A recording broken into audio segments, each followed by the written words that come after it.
അപ്പോൾ അവിടെ ഒരു കടമ്പ് വൃക്ഷം എന്ന് പറയും, ഒരു വൃക്ഷം മാത്രം ഉണങ്ങാണ്ട ബാക്കിയുണ്ട്. അതിന് വേറൊരു കഥ പറയുന്നുണ്ട്. പണ്ട് ഗരുഡൻ അമൃത് കൊണ്ട് അതിൽ വന്നിരുന്നു അത്ര. ഗരുഡന്റെ അമ്മ വിനതയും ഖദ്രുവും അനിയത്തി രണ്ടാളും കൂടിയിട്ട് എന്തോ ഒരു വാത് വെച്ചിരുന്നു. രണ്ടാളും കൂടി ജയിച്ച ആളുടെ ദാസിയായിട്ടിരിക്കണം തോറ്റയാൾ എന്നായിരുന്നു അതിന്റെ പന്തയം വെച്ചത്. അപ്പൊ അത് പ്രകാരം വിനത ഖദ്രുവിന്റെ ദാസിയാവുന്നത്.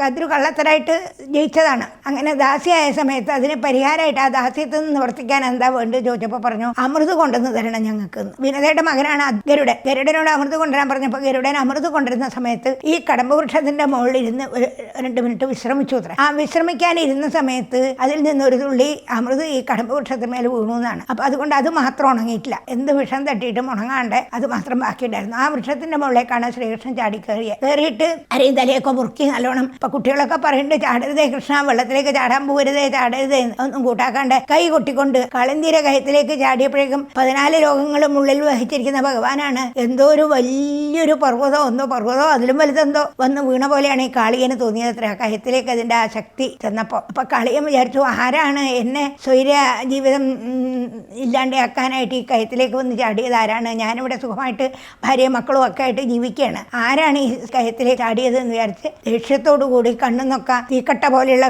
കണ്ണുന്നൊക്കെ തീപാറിക്കൊണ്ട് പിന്നെ നാക്കൊക്കെ നീട്ടി വിഷജ്വാല പുറപ്പെടുവിച്ചുകൊണ്ട് അങ്ങനെ ആ വെള്ളത്തിന്റെ മുകളിലേക്ക് ഉയർന്നു വന്നു കാളിയൻ.